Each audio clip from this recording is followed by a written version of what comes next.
তিনি কবে থেকে আছেন? অনেক সময় আমাদের মাথায় প্রশ্ন জাগে, এই যে আল্লাহ আছেন কবে থেকে আসছে? কবে থেকে উনি? শুরুটা কবে? আল্লাহ বলে আমি সূচনাহীন অতীত থেকে আছি। আমি এমন অতীত থেকে আছি যেই অতীতের কোনো সূচনা নাই। সুবহানাল্লাহ বলবেন না? আবার আমি সীমাহীন ভবিষ্যৎ পর্যন্ত থাকব। সুবহানাল্লাহ পড়ে। এমন ভবিষ্যৎ যেটা সীমা নাই, এমন অতীত যেটা শুরু হয় নাই, তিনি হচ্ছেন আল্লাহ। চিল্লায় বলেন তিনি কে? এজন্য আমরা বলি রাদিতু বিল্লাহি রাব্বা, রব হিসেবে আল্লাহ তোমারে পেয়ে আমরা খুশি। এজন্য আমাদের ইবাদতের সব জায়গায় এই রবের নামের গুণগান আছে না নাই? আমরা যখন রুকুতে যাই আমরা পড়ি সুবহানা রাব্বিয়াল, আবার যখন আমরা সিজদায় যাই আমরা পড়ি সুবহানা রাব্বিয়াল আ'লা, রুকুতে গেলে সুবহানা রাব্বিয়াল আযীম, আবার যখন সিজদায় যাই তখন আমরা পড়ি সুবহানা রাব্বিয়াল আ'লা। আবার কবরের জীবন যখন আমরা শুরু করে দিব, কবরের প্রথম প্রশ্ন হবে তোমার রবের নাম কি? আমরা বলবো আল্লাহ আমারে রব, আল্লাহ আমারে রব, এই রবি আমার সব, দমে দমে তনু মনে তারি অনুভব। তোমার দুনিয়াতে আমি যেদিকে তাকাই নতই নেয়ামতে ডুবে আছি সবাই। পাক পাখালির গানে শুনি তসবিহ কলো রব, তসবিহ কলো রব, আল্লাহ আমারে রব, এই রবি আমার সব। সুবহানাল্লাহ, কি অসাধারণ কথামালা! আল্লাহ আমার রব, এই রবি আমার সব।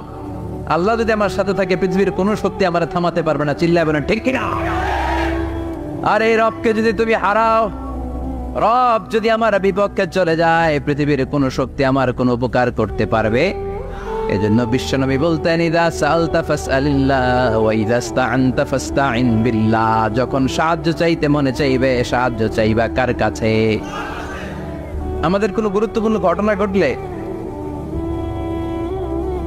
গুরুত্বপূর্ণ লাইফ ইভেন্ট ঘটলে, কিংবা আমরা কোনো বিপদে বললে সবার আগে আমরা ফেসবুকে শেয়ার দিই, ঠিক না? কথা কন। ফেসবুক অ্যাকাউন্ট নাই কার কার দেখি? ওই আল্লাহর ওলিদেরকে একটু দেখে রাখি।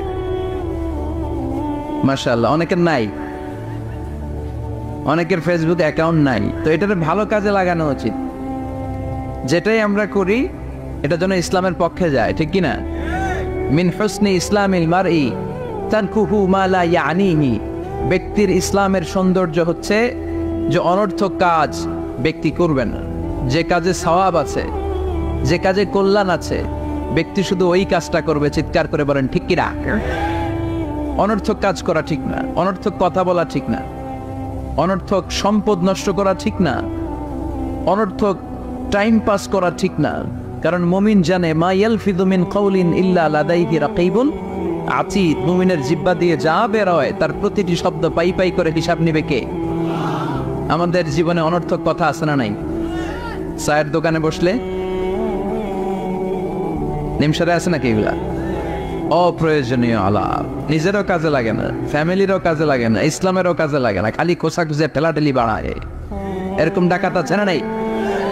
অপ্রয়োজনীয় কথা, অপ্রয়োজনীয় কাজও আছে না নাই এদেশে? দেদারসে মানুষ করে বেড়াচ্ছে অপ্রয়োজনীয় কাজ। হুজুরে পাইলে হাজার হাজার ছবি আছে না নাই? এটা অপ্রয়োজনীয় না? হজে গিয়েছিলাম এবার, কমসে কম 10,000 ছবি তুলছে আমার সাথে হাজিরা।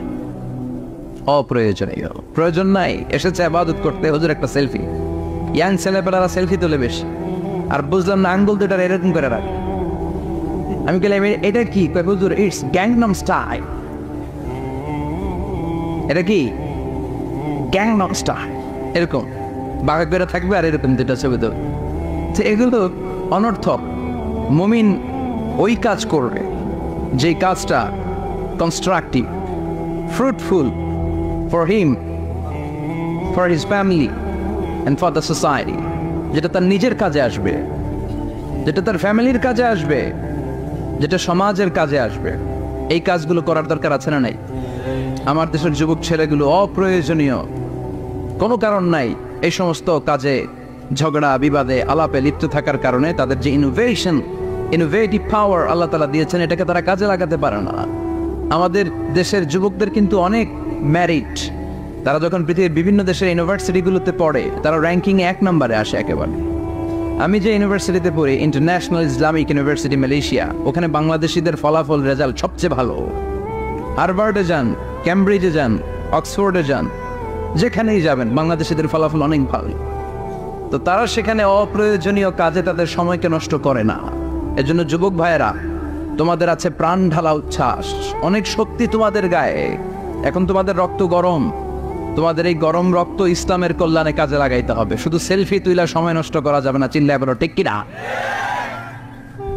কিছুদিন আগে আমি দেখলাম মানবতার দেয়াল। কিসের দেয়াল? কিছু ছেলে পেলে new idea, what in idea, new idea বের করেছে যে এটার নাম মানবতার দেয়াল। খুব সম্ভবত মসজিদের এক ওয়ালের মধ্যে তারা লিখেছে মানবতার দেয়াল, আর কিছু হ্যাঙ্গার টানিয়ে রেখেছে, আর বলেছে যেটা অপ্রয়োজনীয় রেখে যান, আর যেটা আপনার লাগবে নিয়ে যান। এই যে শীত, প্রচন্ড শীতে অনেকের জ্যাকেট নাই, আমাদের কয়েকটা করে জ্যাকেট, জাম্পার, সোয়েটার, চাদর, মাফলার, অনেকের একটাও নাই, আছে না নাই? তারা দেয়ালের নাম দিয়েছে মানবতার দেয়াল। এখানে আপনার অতিরিক্ত পুরান জ্যাকেট থাকলে রেখে যান। তো অনেকে পুরান জ্যাকেট, মাফলার, চাদর ওখানে ঝুলিয়ে রেখে গিয়েছে। আবার লিখে দিয়েছে যার লাগবে তিনি নিয়ে যান। যার মাফলার নাই, যার জ্যাকেট নাই, চাদর নাই, তারা এসে নিয়ে যাচ্ছে। এটা একটা সুন্দর আইডিয়া না? তো চায়ের দোকানে ছেলেপেলেগুলো যদি মারামারি করতো, অপরাজনীতি করতো, গুতাগুতি করতো, কিলাকিলি করতো, তাহলে মাথা থেকে এই আইডিয়াগুলো বেরোতো? কথা বলেন। Human capacity is amazing. কি পরিমাণে আল্লাহ তাআলা যে আমাদেরকে ক্যাপাসিটি দিয়েছে, আমাদেরকে যে কত প্রিভিলেজ আল্লাহ তাআলা আমাদেরকে দিয়েছে আমরা জানিই না। আমরা আমাদের দেহে কত শক্তি, সম্ভাবনা নিয়ে যে ঘুরে বেড়াই আমরা অনুধাবন করি না। এজন্য সময়গুলোর কাজে লাগাও। কিন্তু আফসোসের সাথে লক্ষ্য করা যাচ্ছে যুবকদের চরিত্রকে ধ্বংস করে দেওয়ার জন্য যে কয়েকটা হাতিয়ার আছে সবগুলো বাংলাদেশে আছে না নাই? ইয়াবা আছে না নাই? ফেন্সিডিল আছে না নাই? হেরোইন আছে না নাই? মারিজুয়ানা আছে না নাই? এই ফেন্সিডিল, ইয়াবা আগে শুনতাম ইউনিভার্সিটির ছেলেরা খাইতো, এরপরে নাইমা আসলো কলেজে, এরপরে হাই স্কুলে, এখন প্রাইমারি ছেলেদের হাতেও ইয়াবা ঢুকছে। চিল্লা এখন ঠিক কিনা? দেশের যুব সমাজ আজকে কোথায়? পর্নোগ্রাফি, এক একটা মোবাইল এক একটা হিন্দি সিনেমার কারখানা। ইন্ডিয়ান নায়িকাদের কোমর দোলানোর ডান্স আছে না নাই? স্মার্টফোন নিয়ে ছেলে স্মার্ট হয়, কিন্তু ইমান, আখলাক, চরিত্র সব শেষ। অপরাজনীতি, রাজনীতির নামে মন্দ, খারাপ, প্রতিহিংসামূলক ছাত্র রাজনীতি। নেতারা এই যুবক ছেলেদেরকে ইউজ করে, ওর বিরুদ্ধে ও মার, তুই ওরে মার, ওনারা থাকে অন্য জায়গায়, আছে না নাই?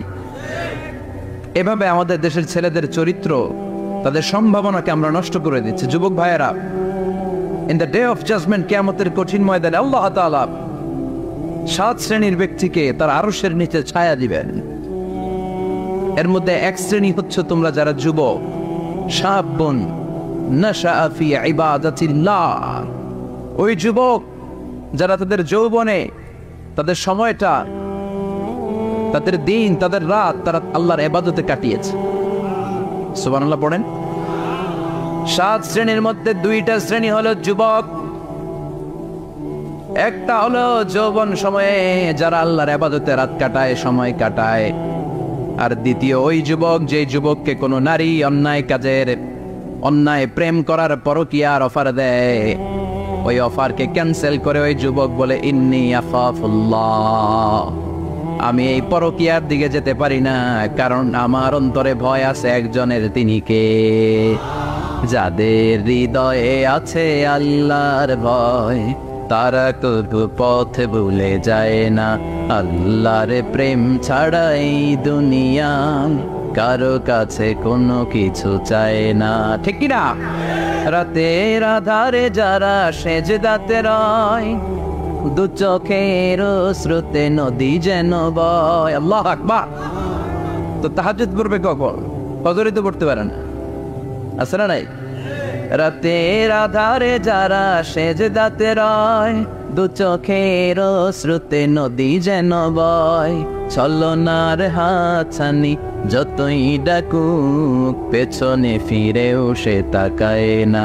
যাদের হৃদয়ে আছে আল্লাহর ভয় তারা কবু পথ ভুলে যায় না। আল্লাহর প্রেম ছাড়াই দুনিয়ায় কারো কাছে কোনো কিছু চায় না। চিল্লায় বলেন ঠিক কিনা? তার মানে প্রথম হচ্ছে এক যুবক, যেই যুবক তার যৌবনকালের সময়টা আল্লাহর ইবাদতে কাটায়। দ্বিতীয় হলো এমন যুবক পরকীয়ার অফার পেয়ে সে বলে আমি ভয়ে পাই একজনকে, তিনি কে? এজন্য যুবক, তোমার অন্তর আল্লাহর ভয় থাকতে হবে। তোমার সময়টা এমনি কাটানো যাবে না, ইবাদতে কাটাতে হবে, ঠিক কিনা? এজন্য আমরা নামাজের পরে বলি রাদিতু বিল্লাহি রাব্বা, আল্লাহকে রব হিসেবে পেয়ে আমরা খুশি। তারপরে বলি অবিল ইসলামী দীনা, ইসলামকেও দিন হিসেবে পেয়ে আমরা খুশি না বেজার? কথা কন, খুশি না? আপনি খুশি হইলে আপনার লাভ, খুশি না হইলে আপনার লস। ইসলামের বিজয়কে সমুন্নত করবে কে? ইসলামের পতাকা পত পত করে হোয়াইট হাউসের উপরও একদিন ঝুলবে। চিল্লায় বলেন ঠিক কিনা? আল্লাহ বলেন খবরদার, ফু দিয়ে ইসলামের বাতি তোরা নিভাতে পারবি না। ইউরিদুনা লিউতফিউ নূরাল্লাহি বিআফওয়াহিহিম ওয়াল্লাহু মুতিম্মু নূরিহি ওয়ালাউ কারিহাল কাফিরুন। ইসলাম বিরোধীরা চায় মুখের ফুৎকারে ইসলামের বাতিকে নিভিয়ে দিতে। আল্লাহ বলে খবরদার, ষড়যন্ত্র করে লাভ নাই, ইসলামের বিজয় আমি নিশ্চিত করে দেব। স্যামুয়েল হ্যান্টিংটন একটা বই লিখেছে, দ্য ক্লাশেস অফ সিভিলাইজেশন। এই বইতে তিনি বলেছেন এই যে সভ্যতার সংঘাত, এত সভ্যতা, চায়না সভ্যতা, আর্য সভ্যতা, বৈদিক সভ্যতা, সিন্ধু সভ্যতা, মহেঞ্জোদারো সভ্যতা, ইরাকীয় সভ্যতা, মিশরীয় সভ্যতা, একটার পর একটা সভ্যতা পৃথিবীতে এসেছে, একটার পর একটা সুপার পাওয়ার। এখন সুপার পাওয়ার হচ্ছে ইউনাইটেড স্টেটস অফ আমেরিকা, ধারণা করা হচ্ছে এরপরে চায়না হবে সুপার পাওয়ার, আবার অনেকে বলছে এরপরে ইন্ডিয়া হবে সুপার পাওয়ার। এভাবে একটার পর একটা সুপার পাওয়ার যাওয়ার পরে সর্বশেষ যে সুপার পাওয়ারটা পৃথিবীর বুকে মাথা উঁচু করে দাঁড়িয়ে থাকবে সেটার নাম হচ্ছে ইসলাম। সেটার নাম কি? তার নমুনা গোটা বিশ্বব্যাপী আছে না নাই? ইসলামকে যত দমাইতে চায় এটা আরো উপরের দিকে ওঠে। সুবহানাল্লাহ কইবেন না? ইসলামের বৈশিষ্ট্য হচ্ছে চারা বীজের মতো। চারা বীজ তো আপনারা চিনবেন, নিমসালের মানুষ। বীজ, ইসলাম হচ্ছে বীজের মতো। ইসলামের শত্রুরা ইসলামকে মাটিতে গেড়ে দিতে চায়, কিন্তু ইসলাম হচ্ছে বীজের মতো, চারা বীজ। চারা বীজ মাটিতে গেড়ে দিলে কি হয়? কথা কর, আরো গজিয়ে ওঠে, মাটি ফেড়ে উপরের দিকে উঠে চিৎকার করে বলে ঠিক কি না? ইসলাম হচ্ছে টিউবের মতো। টিউব, পুকুরে যারা নতুন সাঁতার কাটতে যায় ডুবে যাতে মারা না যায়, টিউব নিয়ে সাগরের মধ্যে নামে। এই টিউবকে যত আপনি পানির নিচে ডুবাতে চাইবেন, টিউব আর উপরের দিকে ভেসে ভেসে উঠে। সুবহানাল্লাহ পড়ে।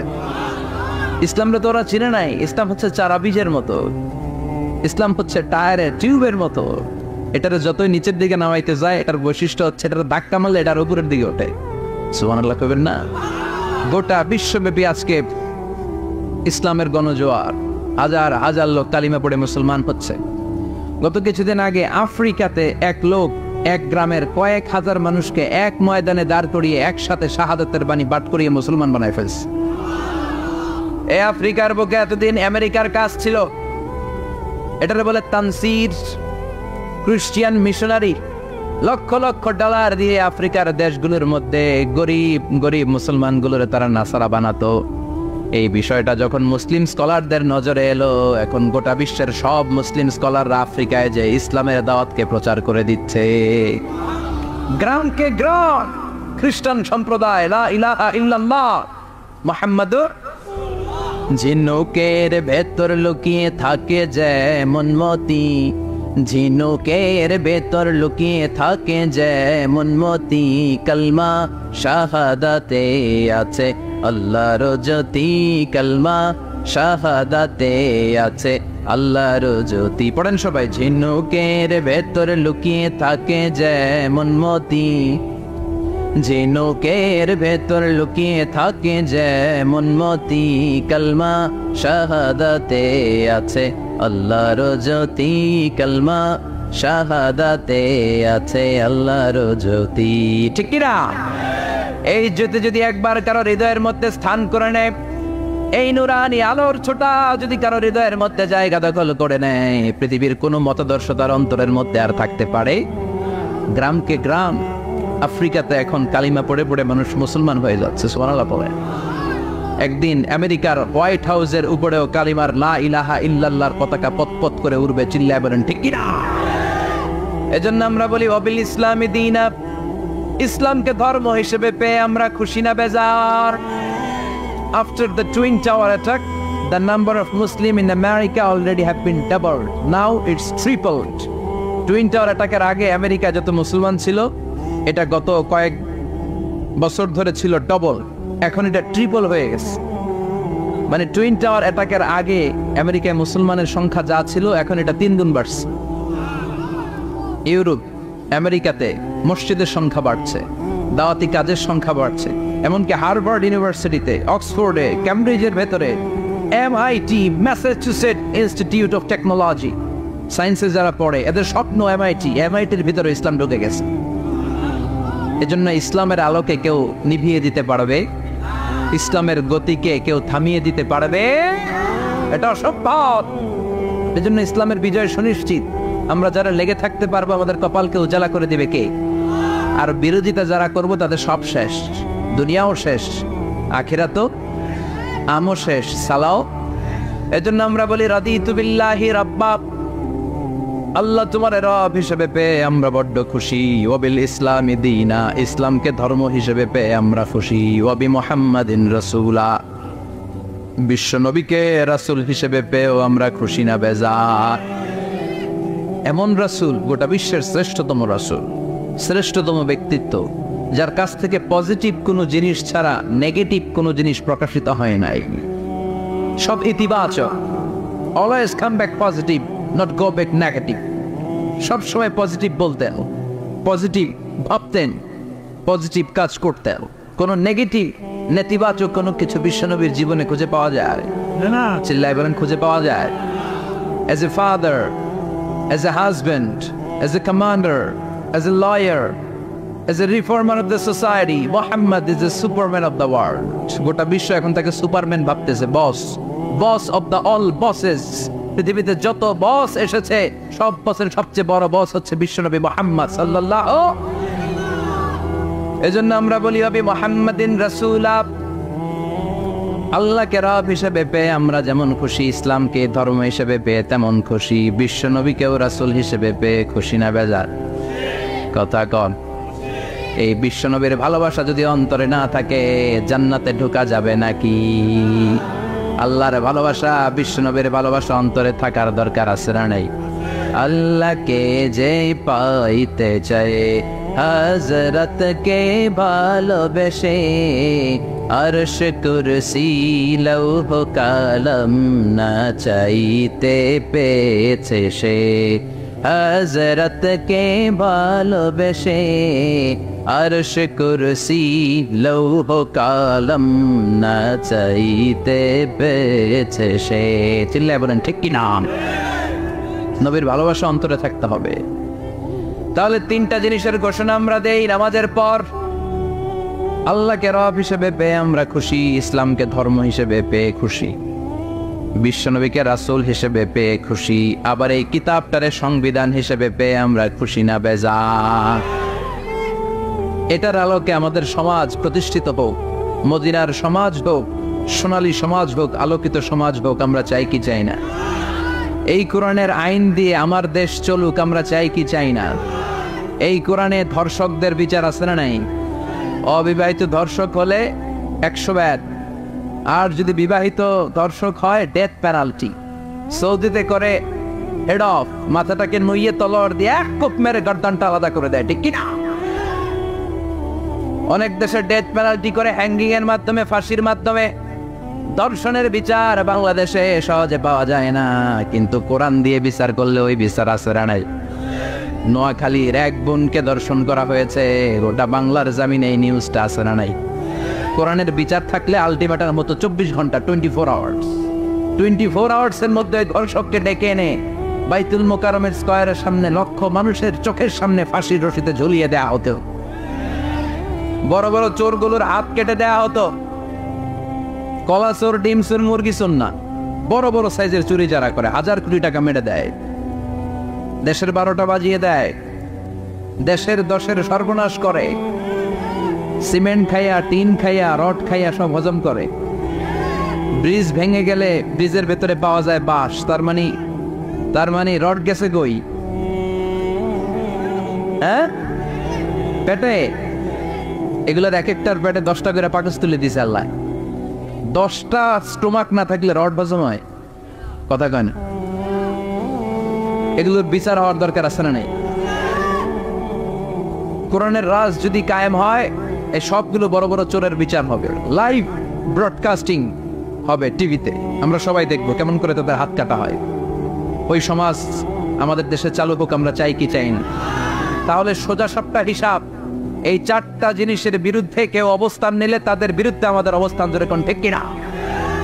আর এই 4টা জিনিসের পক্ষে যারা কথা বলবে তাদের জন্য আমাদের অন্তরে দোয়া আছে না নাই? এক হচ্ছে আমার রব, 2 হলো আমার ইসলাম, 3 হলো আমার পেয়ারা নবী, 4 হলো আমাদের আল্লাহর দেয়া সংবিধান কোরআন। এই 4টা জিনিসের বিরুদ্ধে কথা বললে খবর আছে না নাই? এই 4টা জিনিসের বিরুদ্ধে কথা বলা হবে মুসলমানদের দেশে।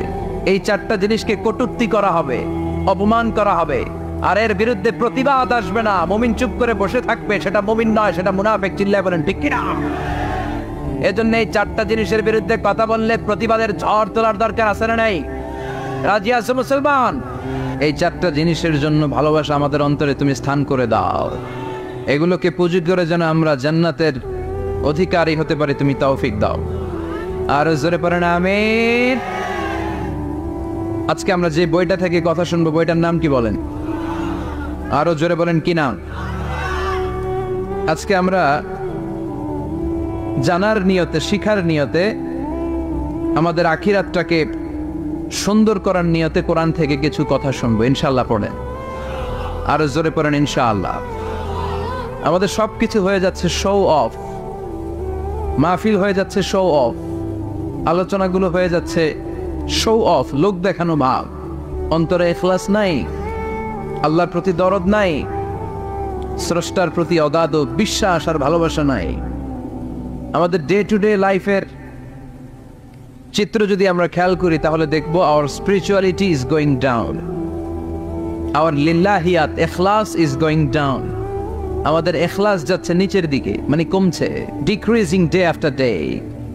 কিন্তু our greed, our jealousy, our arrogance, আমাদের অহংকার, আমাদের ক্ষমতার প্রতি লোভ, আমাদের হিংসা, এগুলো দিন দিন উপরের দিকে যাচ্ছে। চিল্লা এখন ঠিক কিনা?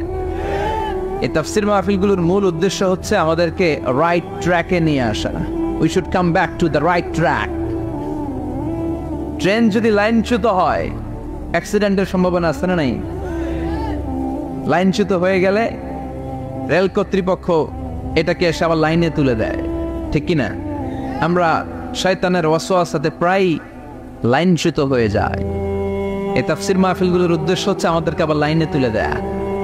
আলহামদুলিল্লাহ কম। এই জন্য সময় নষ্ট করে, যে সময় ব্যয় করে যে আমরা এসেছি, আসলে আমরা শুরুতেই নিয়তটাকে খালেস করে নেই, যে আজকে আমরা যা শুনবো আমলের নিয়তে শুনবো, ইখলাসের সাথে শুনবো, নিজেকে পরিবর্তন করার জন্য শুনবো, আমার আখিরাতটাকে, আমার জান্নাতটাকে সুন্দর করার জন্য শুনবো। আসলে আমরা সরাসরি কোরআন থেকে শুনি, কেননা কোরআন থেকে কথা শুনলেই বরকত। কোরআন থেকে কথা শুনলে জীবন আলোকিত হয়। জীবনটা আলোকিত করে দেয় কে? কারণ সব সমস্যার সমাধান দিতে পারে। সমাধান চাও যদি জীবনে, মরণে ফিরে যাও, খুঁজে নাও, চোখ রাখো কোরআনে। চোখ রাখবেন কোথায়? না টিভির পর্দায়? কোথায়? সমাধান চাও যদি জীবনে, মরণে ফিরে যাও, খুঁজে নাও, চোখ রাখো কোরআনে। If you want the solution this dunya and akhirah, go back, have a look to the holy Quran. Subhanallah পড়েন। সমাধান চান তো go back, sit down and have a look to the Quran. আপনার জীবনের সব সমস্যার সমাধান কোরআনের ভেতরে আছে না নাই? সেই কোরআন থেকে আমরা কথা শুনবো। আমি আমার খুতবার শুরুতে সূরাতুল আল কারিয়ার প্রথম 3টি আয়াত তেলাওয়াত করেছি। এই সূরার ভেতরে আল্লাহ তাআলা কিয়ামতের নকশা এঁকে দিয়েছেন, কিয়ামতের প্রামাণ্য বর্ণনা দিয়েছেন। কিয়ামত যে একদিন হবে এই পৃথিবী যে ধ্বংস হয়ে যাবে এটার ব্যাপারে সবার অগাধ বিশ্বাস আছে তো, না সন্দেহ সন্দেহ লাগে? সন্দেহ আছে কারো? এই পৃথিবী একদিন থাকবে না, ভেঙে চুরমার হয়ে যাবে, খান খান হয়ে যাবে, সব মেসাকার হয়ে যাবে। আমি থাকবো না, আপনি থাকবেন না, আমরা কেউই থাকবো না, থাকবে একজন, তিনি কে? এটার নাম কিয়ামত, যেটার ব্যাপারে বিশ্বাস না থাকলে ইমানের ঘাটতি চলে আসবে, ঠিক কিনা? তো সেই কিয়ামতের দিনটা কেমন হবে, কিয়ামতের দৃশ্যটা কিরকম হবে, এর নকশা খুব সংক্ষিপ্ত পরিসরে মাত্র 11টা আয়াতে আল্লাহ তুলে ধরেছেন। আপনি মনোযোগ দিয়ে কানগুলো খরগোশের মতো খাড়া করে যদি কথাগুলো শোনেন, আপনার মনে হবে আপনি এখানে বসে কিয়ামত চোখে লাইভ দেখতেছেন, লাইভ। আল্লাহ এমন ভাবে বলেছে, সুবহানাল্লাহ পড়েন। তা আসুন আমরা সরাসরি কিয়ামতকে দেখে আসি, আসলে কিয়ামতটা কেমন। বর্ণনা করছেন কে? আল্লাহ। সূরার নাম হচ্ছে সূরাতুল কারিয়া। কি নাম? আওয়াজ করে উত্তর দিতে হবে। সূরার নাম আল কারিয়া। চিৎকার মেরে বলেন, সূরার নাম কি? আল কারিয়া। এটা মাক্কি সূরা। কি সূরা? বিশ্বনবীর জীবনের দুইটা পর্ব, একটা মাক্কি পর্ব আর একটা মাদানী পর্ব। এটা মাদানী পর্বে নাজিল হয়নি, এটা নাজিল হয়েছে মাক্কি পর্বে। এই সূরার আয়াত সংখ্যা 11। এটা কোরআনের 101 নম্বর সূরা। এটা আল কোরআন আল কারীমের 30তম পারায় অবস্থিত একটা সূরা। আমাদের অনেকেরই মাশাআল্লাহ মুখস্থ আছে, আছে না? ইমাম সাহেব নামাজে প্রায় পড়ে, অনেকেরই মুখস্থ। শুনতে শুনতে কবে যে মুখস্থ হয়েছে আমাদের নিজেরাও জানি না। সুবহানাল্লাহ পড়ে। কোরআনের ভেতরে খালি বরকত, এটার সাথে লাগলেই বরকত, মসজিদে গেলেই বরকত। মনের অজান্তে আমরা এই সূরাকে মুখস্থ করে ফেলেছি। কিন্তু এই সূরার ভেতরে যে আল্লাহ কিয়ামতের এত চমৎকার নকশা এঁকেছেন, এত প্রামাণ্য বর্ণনা দিয়েছেন, এটা আমরা অনেকে জানিই না। আসুন আমরা এই সূরার আলোকে দেখার চেষ্টা করি যে কিয়ামতটা কিরকম হবে। আল্লাহ একটা শব্দকে এই সূরার শুরুতে 3 বার উল্লেখ করে আমাদের দৃষ্টি আকর্ষণ করেছেন। আল্লাহ tried to draw our attention by mentioning 3 times a word, and that is al-Qari'ah.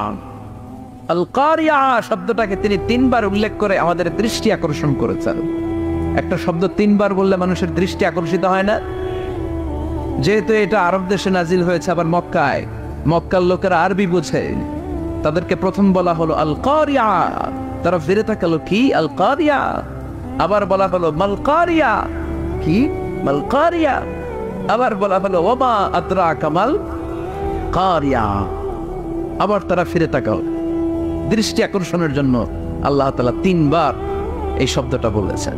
এজন্য এই শব্দের একটা সিগনিফিকেন্স, একটা গুরুত্ব, অর্থবহ একটা মানদণ্ড আছে না নাই? আল কারিয়া শব্দের অর্থ হচ্ছে বিকট আওয়াজ। আল কারিয়া মানে কি? কথা বলেন, আরো জোরে বলেন। বিকট আওয়াজ। এই বিকট আওয়াজটা তৈরি করার জন্য আল্লাহ তাআলা একজন ফেরেশতা তৈরি করেছেন, যার নাম হচ্ছে ইসরাফিল। নাম কি?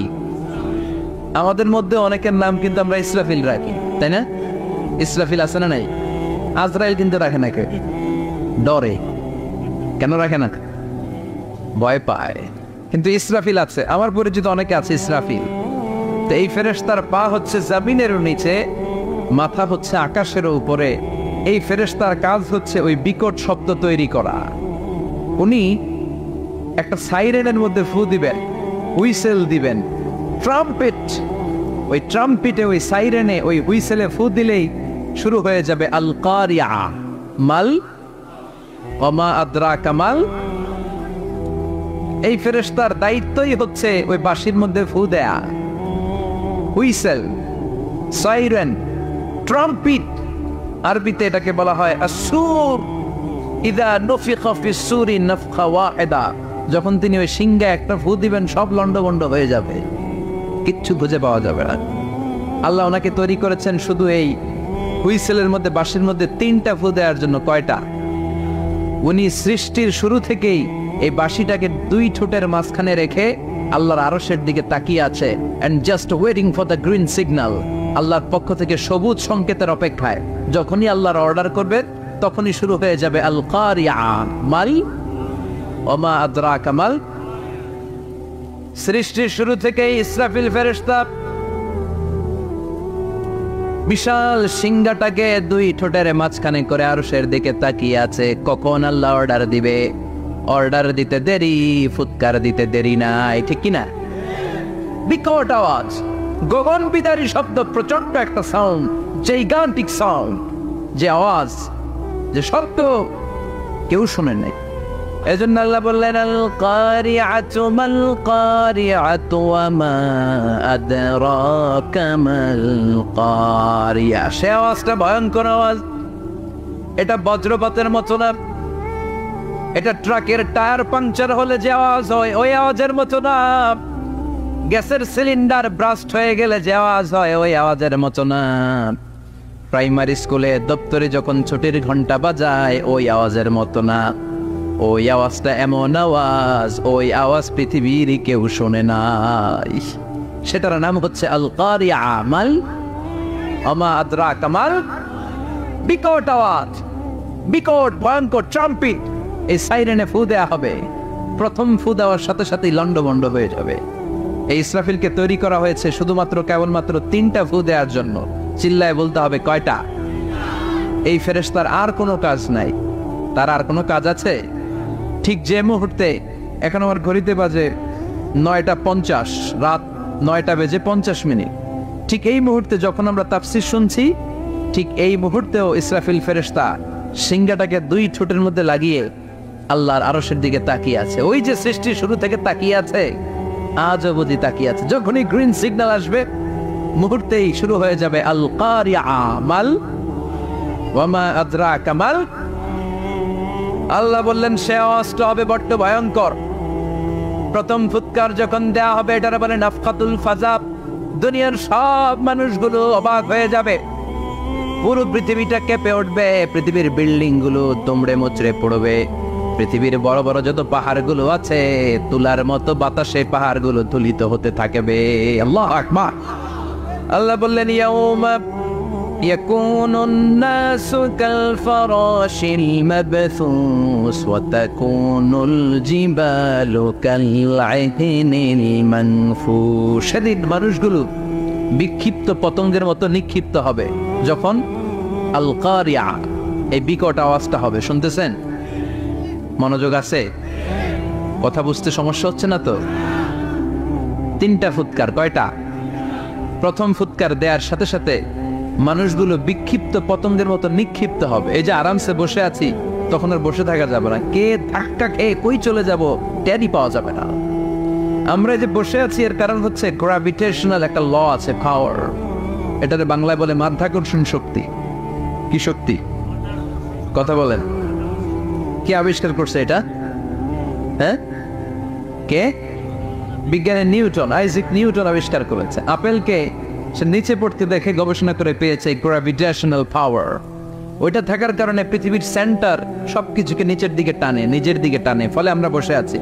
কিন্তু এই মাধ্যাকর্ষণ শক্তির বাইরে যদি আমরা আকাশে উঠে যাই, আর কিন্তু কোনো টানাটানি নাই, আপনি শূন্যে ভেসে থাকবেন।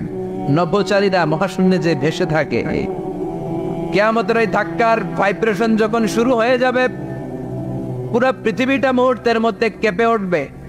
এমন কম্পন, এমন আওয়াজ পৃথিবীবাসী এর আগে আর শোনে নাই। একটা ধাক্কার চোটে মানুষগুলো ছিটকে কে যেন কই পড়ে যাবে, কেউ টের পাবে না। কে কই চলে গেছে হিসাব নাই। সব থাকবে ওই টাইমে, সব থাকবে না। কেউ থাকবে টয়লেটে, কেউ থাকবে ঘুমে, কেউ থাকবে বাজারে। আপনাদের নিমসার বাজার তো থাকবে তখন, না থাকবে? ওই যে লন্ডভন্ড হয়ে যাবে, হিসাব নাই। কে যে কোথায় ছিটকে পড়বো আমরা জানি না। বিক্ষিপ্ত পতঙ্গের মতো আমরা নিক্ষিপ্ত হব। শীতকালে আমার দেশের ছেলেরা রাত্রেবেলা ব্যাডমিন্টন খেলে, র্যাকেট খেলে না? নিমসারে বোধহয় খেলে টেলে না, খেলে তো। ওরা বাঁশ গেড়ে দেয় ক্ষেতের মাঝখানে। কি গাড়ে? এরপরে বাঁশের মধ্যে লাগায় কি? লাইট। লাইটগুলো লাগালে দেখবেন ক্ষেতের গ্রামের পোকাগুলো এসে লাইটের মধ্যে ছিটকে ছিটকে পড়ে। আমাদের অবস্থায় পোকার মতো হবে তখন। আল্লাহ সেটাই বললেন, ইয়াউমা ইয়াকুনুন নাসু কাল ফারাশিল মাবথুস। বিক্ষিপ্ত পতঙ্গের মতো মানুষগুলো নিক্ষিপ্ত হবে। ওয়া তাকুনুল জিবালু কাল আহনিল মানফুশ। তুলাকে যখন পিটানো হয়, ধ্বনিত করা হয়, দেখবেন তুলার ছোট ছোট কণা বাতাসের মধ্যে ভাসতে থাকে। ফু মারলে আরো দূরে যায়। আরো বাতাস আসলে উড়ে উড়ে যে কোথায় চলে যায় টের পাওয়া যায় না। সুবহানাল্লাহ। বিশাল বিশাল পাহাড়গুলো এরকম ধ্বনিত তুলার মতো সামনে উঠতে থাকবে, একটা পাহাড়ও টিকবে না। বাংলাদেশের সবচেয়ে বড় পাহাড়ের নাম কি জানেন? তাজিংডং পর্বত। কিন্তু সবচেয়ে বড় পাহাড় হচ্ছে গারো পাহাড়, ময়মনসিংহের। ওটা থাকবে কিয়ামতের দিন? আল কারিয়া, মাল কারিয়ার সময় টিকবে ওইটা? তাজিংডং বিজয় সবচেয়ে বড় পর্বত শৃঙ্গ কোথায়? এটা বান্দরবান। এটা টিকবে? কেউকারাডাং একটা আছে না, চিম্বুক আছে না, টিকবে? টিকবে না। পৃথিবীর সবচেয়ে বড় পাহাড় মাউন্ট এভারেস্ট নেপালে 29,035 ফিট উঁচু, টিকবে? ইউরোপের সবচেয়ে বড় পাহাড় আল্পস পর্বতমালা, টিকবে না। আমেরিকার সবচেয়ে বড় পাহাড় আলাস্কা পর্বতমালা, টিকবে না। আরব বিশ্বে বিশাল একটা মাউন্টেন রেঞ্জ আছে, ওইটার নাম তুর পাহাড়, ওইটাও টিকবে না। একটা পাহাড়ও থাকবে না। পাহাড়গুলো ভেঙে দুমড়ে মুচড়ে তুলার মতো ধ্বনিত হতে থাকবে। চিৎকার করে পড়েন আল্লাহু আকবার। এই যে 5 তলা 7 তলা 10 তলা দেদারসে টাওয়ার উঠতে শুরু করেছে, বিল্ডিং বাড়তে শুরু করেছে। কিয়ামত যখন শুরু হবে, আল কারিয়া যখন শুরু হয়ে যাবে, রব্বুল আলামিন পুরো পৃথিবীটারে ধরে একটা ঝাঁকুনি মারবে। ওই ঝাঁকুনির চুটে 8 তলা 10 তলা বিল্ডিং গুলো টিকবে নাকি? 30 তলা 50 তলা হলে তো আর ভাঙবে না। বুর্জ আল খলিফা ভাঙবে না। দুবাইয়ের বুর্জ আল খলিফা সবচেয়ে উঁচু টাওয়ার, এটা কিংডম টাওয়ার। এটা নাকি আরো উঁচু হবে, 1000 মিটার উঁচু হবে।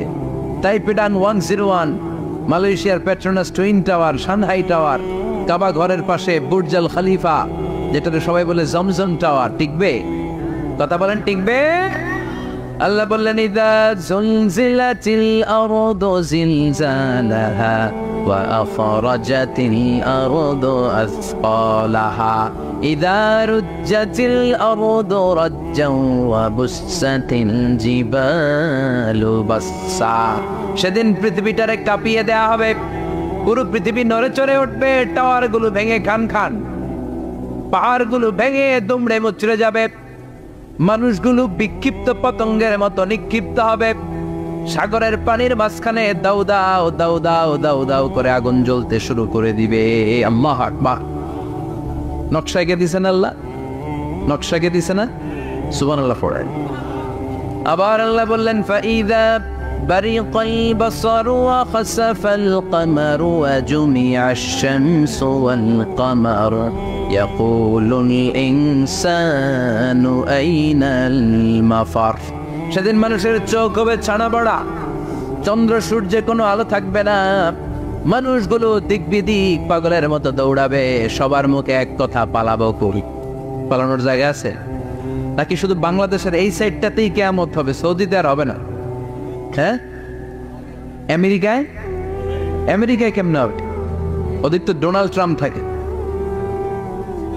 হ্যাঁ, আমেরিকাতেও হবে, জাপানে হবে, ইন্ডিয়াতে হবে, গোটা বিশ্বে একসাথেই কাপাকাপি আর এই ধ্বংসলীলা শুরু হয়ে যাবে। চিৎকার করে বলেন ঠিক কিনা? আল্লাহ বলেন ইয়াউমা নাতবিস সামা কাতাইয়িস সিজিল্লিল কুতুব। আকাশ আর আকাশ থাকবে না। কাগজ যেমনি আমরা এরকম ফোল্ড করে ফেলি, ভাঁজ করে ফেলি, মন চাইলে কাগজকে যেমনি আমরা এরকম হাতের মধ্যে গুটিয়ে নেই, সেদিন আকাশটারে হাতের মধ্যে গুটিয়ে নিবে কে? মানুষগুলো পাগলের মতো দৌড়াবে। কেউ থাকবে টয়লেটে, কেউ হসপিটালে, কেউ মাজারে, কেউ বাজারে, যে যেখানে থাক, শুরু হয়ে যাবে কিয়ামতের এই ভয়াবহ দৃশ্য। দুধের বাচ্চাকে রেখে দিয়ে মা দৌড়ে পালাবে। দুধের বাচ্চা রেখে মা কোথাও যায়? কলিজার টুকরা এটা, দুধের বাচ্চা, এটারও ফেলে মা কোথাও যায় না। কিন্তু কিয়ামতের ওই ঝাঁকুনির দৃশ্য দেখে, আল কারিয়া মাল ওমা আদরাকা মাল, এই দৃশ্য দেখে দুধের বাচ্চারে রেখে মা দিবে দৌড়। অনেক গর্ভবতী মহিলা থাকবে এই কিয়ামতের সময়ে, যাদের পেটের ভেতরে 2 মাসের বাচ্চা, 3 মাসের বাচ্চা, অপরিপক্ক অপরিণত, বাচ্চাটা এখনো বড় হয় নাই, কোনো বাচ্চার হাত পা এখনো হয় নাই। কিয়ামতের এই ভয়ঙ্কর দৃশ্যটা দেখে জায়গার মধ্যে 3 মাসের অপরিণত বাচ্চাটা ডেলিভারি হয়ে যাবে। আল কারিয়া মাল কারিয়া, আমা আতরা কামাল। পৃথিবীর যখন এইরকম দৃশ্য, আল্লাহ তাআলা ইসরাফিলকে বলবেন, ইসরাফিল তোর তো 3টা ফুৎকার দেওয়ার দায়িত্ব ছিল, দিয়েছে কয়টা? চিল্লায় বলেন কয়টা? এবার আল্লাহ বলবেন এবার দ্বিতীয় ফুৎকার দেয়া। কয় নম্বর ফু দিবে? ওই ফু দেওয়ার সাথে সাথে ইসরাফিল প্রথম ফুৎকার দিয়ে জায়গা মতো এরকমই দাঁড়ায় থাকবে, আবার যখন গ্রিন সিগন্যাল পাবে মুহূর্তের মধ্যে আরেকটা ফু দিয়ে দিবে। ফু দেওয়ার সাথে সাথে পৃথিবীর সব মানুষগুলো মরে শেষ। কেউ থাকবে? থাকতে পারবো আমরা? থাকার জন্য আসছি। একদিন মাটির ভেতরে হবে ঘরে মন আমার, কেন বান্ধ দালান ঘর, প্রাণ পাখি উড়ে যাবে পিঞ্জর ছেড়ে, ধরা ধামে সবই রবে তুমি যাবে চলে, বন্ধু বান্ধব যত মাতা পিতা দ্বারা সুত সবই হবে তোমার পরে মন আমার, কেন বান্ধ দালান ঘর, একদিন মাটির ভেতরে হবে ঘরে মন আমার, কেন বান্ধ দালান ঘর। ঠিক কিনা? এই গানের কথামালাটা খুব সুন্দর না? আখিরাতের রিমাইন্ডার আমাদেরকে দেয়। এই যে দুনিয়া দুনিয়া, টাকা পয়সা আরো লাগবে, আরো কামাবো, এটাতে আমার হবে না, আরো চাই আরো চাই। এই প্রতিযোগিতা, এই কম্পিটিশন, ওর 5 তলা আমার লাগবে 7 তলা, ওর আছে 20 লাখ আমার লাগবে 30 লাখ। প্রতিযোগিতা আছে না নাই? এগুলো আমাদেরকে পাগল বানিয়ে দিয়েছে, মহাচ্ছন্ন করে ফেলেছে। পৃথিবীটা আসলে একটা মরিচিকা, ধোঁকা, লোভ লালসা, আজ আছে কাল নাই। 2 নম্বর ফুৎকার দেওয়ার সাথে সাথে পৃথিবীর সব শেষ। মালাকুল মাউত পৃথিবীর সব মানুষের রূহ কবজ করবে। আল্লাহ বলবেন, মালাকুল মাউত আখবিরনি মাইয়া বাকা, আমাকে বল আর কে আছে। মালাকুল মাউত বলবে, পৃথিবীর সব মানুষের রূহ কবজ করে শেষ, কেউ নাই। মানুষবিহীন পৃথিবী, মানুষের কোলাহলে পৃথিবীটা মুখরিত থাকতো এতদিন। গোটা পৃথিবী ব্যাপী মানুষের কোলাহল, ওই যে সাইয়েদনা আদম থেকে শুরু হয়েছে, আর থামে নাই। মানুষ আর মানুষ, মানুষ আর মানুষ, মানুষ আর মানুষ, সব মানুষ শেষ। আল্লাহ আশরাফুল মাখলুকাত একটারেও রাখি নাই, সব শেষ। শুধু আছে জিন জাতি। আল্লাহ বলবেন, যাও এবার জিন জাতি ধরো, জিনদের রূহ কবজ করো। মালাকুল মাউত কিন্তু জিনদের রূহ কবজ করে। ওমা খালাকতুল জিন্না ওয়াল ইনসা ইল্লা লিয়াবুদুন। জিন জাতি আর মানব জাতি, এই 2 জাতিকে আল্লাহ তাআলা তৈরি করেছে কার ইবাদতের জন্য। আমরা যেমনি নামাজ পড়ি, জিনেরাও নামাজ পড়ে। আমরা যেমনি রমাদানের রোজা রাখি, জিনেরাও রমাদানের ফরজ রোজা রাখতে হয়। আমরা যেমনি হজ করি, জিনেরাও হজ করে। আমরা যেমনি আরাফার দিনে কাঁদতে কাঁদতে আল্লাহর কাছে দোয়া করি, আল্লাহ বাইক করে, জিনেরাও পড়ে। আমরা দেখি না, এদের দেখা যায়? দেখা যায় না। জিসমুন নারিয়্যুন, আগুনের তৈরি ওদের দেহ। ইয়াতাশাক্কালু বিআশকালিন মুখতালিফা, বিভিন্ন কালার ধারণ করতে পারে, বিভিন্ন রং ধারণ করতে পারে। জিনের সংজ্ঞা হচ্ছে জিসমুন নারিয়্যুন ইয়াতাশাক্কালু বিআশকালিন মুখতালিফা, আগুনের তৈরি এক সৃষ্টি। বিভিন্ন সূরত তারা নিতে পারে, মানুষের সূরত নিতে পারে, প্রাণীর সূরত নিতে পারে। ঠিক কি না? মালাকুল মাউত জিন জাতি হত্যা করতে শুরু করবেন, রূহ কবজ করবেন। করতে করতে সব শেষ। খারাপ জিনদের সর্দার হলো ইবলিস। সব জিনদেরকে মারতে যত কষ্ট দেয়া হয়েছে, সবচেয়ে বেশি কষ্ট দিয়ে ইবলিসের রূহ কবজ করে ফেলা হবে। ইবলিস আর নাই, মানুষও নাই, জিনও নাই, পশু পাখি কিচ্ছু নাই। আল্লাহ বলবেন, ইয়া মালাকুল মাউত আখবিরনি মাইয়াবকা, অনেক দায়িত্ব পালন করেছিস তুই। মানুষ মারলি, জিন মারলি, মৎস্যকুল মারলি, পাখি মারলি, সব মারলি, এবার আর কে বেঁচে আছে বল। মালাকুল মউত বলবে, আল্লাহ আর কেউ নাই, খালি ফেরেশতারা আছে। কারা আছে? মালাইকা। আল্লাহ বলবে, যা এবার ফেরেশতাদের গোষ্ঠী শেষ কর। মালাকুল মউত একটার পর একটা ফেরেশতার রূহ কবজ করবে, একটার পর একটা, একটার পর একটা, করতে করতে সব ফেরেশতা। ফেরেশতাদের সংজ্ঞা হচ্ছে জিসমুন নূরিয়ুন ইয়াতাশাক্কালু বিআশকালিন মুখতালিফা, আলোর তৈরি, নূরের তৈরি একটা দেহ, চাইলে বিভিন্ন সূরত ধারণ করতে পারে। জিন আর ফেরেশতার পার্থক্য বুঝেছে? জিন কিসের তৈরি? আগুন, জিসমুন নারিয়ুন, আর ফেরেশতা হচ্ছে জিসমুন নূরিয়ুন, নূর দিয়ে তৈরি। একের পর এক ফেরেশতা সবার করা হবে। এবার আল্লাহ বলবেন, ইয়া মালাকাল মাউত আখবিরনি মাইয়াবকা, আর কে কে বেঁচে আছে বল। মালাকুল মউত বলবে, মাবুদ কেউ নাই, মানুষ নাই, জিন নাই, ফেরেশতাও নাই, শুধু আমার 3 জন কলিগ বাকি। কয়জন? জোরে বলেন কয়জন? জিব্রাইল বাকি, ইসরাফিল বাকি, মিকাইল। আর আমি, আল্লাহ বলবে মিকাইলের রূহ কবজ করে নিয়ে আয়। যে মিকাইল আমার আদেশে পৃথিবীতে বৃষ্টি ঝরাতো, আমার আদেশে ক্ষেত খামারে ফসলের ব্যবস্থা করে দিত, আমার আদেশে মানুষের রিজিকের হিসাব রাখতো। এই মিকাইলের রূহ কবজ করে নিয়ে আয়। 1 নম্বর কলিগ শেষ। কলিগ বুঝেন তো? সহকর্মী। কলিগ মানে কি? সহকর্মী। 1 নম্বর কলিগ নাই। আল্লাহ বলবে যা, এবার ইসরাফিলের রূহ কবজ কর। ইসরাফিল ফেরেশতা তখনও আল্লাহর আরশের দিকে ঠোঁটের মাঝখানে বিশাল সিংহাটা নিয়ে তাকিয়ে আছে। ওই মুহূর্তে মালাকুল মাউত যে সালাম দিয়ে রূহটা কবজ করে ফেলবে। ইসরাফিলও নাই, ইসরাফিলও নাই। আল্লাহ বলবে যা, দুনিয়ার সব নবীদের কাছে ওহী দিয়ে, কোরআন দিয়ে, ইনজিল দিয়ে, তাওরাত দিয়ে, জাবুর দিয়ে আমি যেই ফেরেশতাটারে পাঠাতাম, ওই রূহুল আমিন জিব্রাইলের রূহটাও কবজ করে নিয়ে আয়। জিব্রাইলের রূহ কবজ হয়ে যাবে। এবার 3 জন কলিগই শেষ। আছে কেউ? আছে? এবার আল্লাহ বলবে, ইয়া মালাকাল মাউত, হে মৃত্যুর ফেরেশতা, আখবিরনি মাইয়াবকা, মহাবিশ্বে আর কে কে আছে বল। কেউ নাই, মানুষ নাই, জিন নাই, ফেরেশতা নাই, আমার কলিগরাও নাই, আমি বড় একা। এখন আমি একা হয়ে গেছি। আল্লাহ, আছি শুধু আমি, মালাকুল মাউত তোমার হুকুমের গোলাম। আর আনতাল হাইয়ুল কাইয়ুম, তুমি শাশ্বত চিরঞ্জীব, তুমি তো মরবা না। আমি আছি, ভাবছে উনিও থাকবে, উনি আর আল্লাহ থাকবে। আল্লাহ বলবে, মালাকুল মাউত এবার তুই মর, এবার তুই মর। এই কথা শুনে মালাকুল মাউতের খিঁচুনি উঠে যাবে। আজীবন মারছে, আজকে মরবে।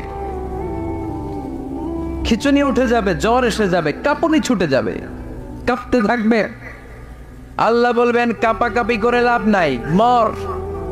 মালাকুল মাউত বলবে, মাবুদ এইটা আবার কেমন কথা? সবাই রে আমি মারলাম, আমি মরুম কেন? আমি না মারছি, আমি না মেরেছি, আমি মরবো কেন? আল্লাহ বলবেন, কথা নাই, মর। ও আল্লাহ, আমি কেন মরবো? আমি না দুনিয়ার সবাই রে মারলাম। আল্লাহ বলবেন, কুল্লু নাফসিন যায়িকাতুল মাউত, পৃথিবীর প্রতিটা আত্মারে মৃত্যুর স্বাদ নিতে হবে রে মালাকুল মাউত, তুইও মরবি। মর। কাঁপতে কাঁপতে আল্লাহ বলবে, জান্নাত আর জাহান্নামের মাঝ বরাবর যে দাঁড়া। মালাকুল মাউত দাঁড়াবে। এই দৃশ্য দেখার মতো তখন কেউ থাকবে না। থাকবে?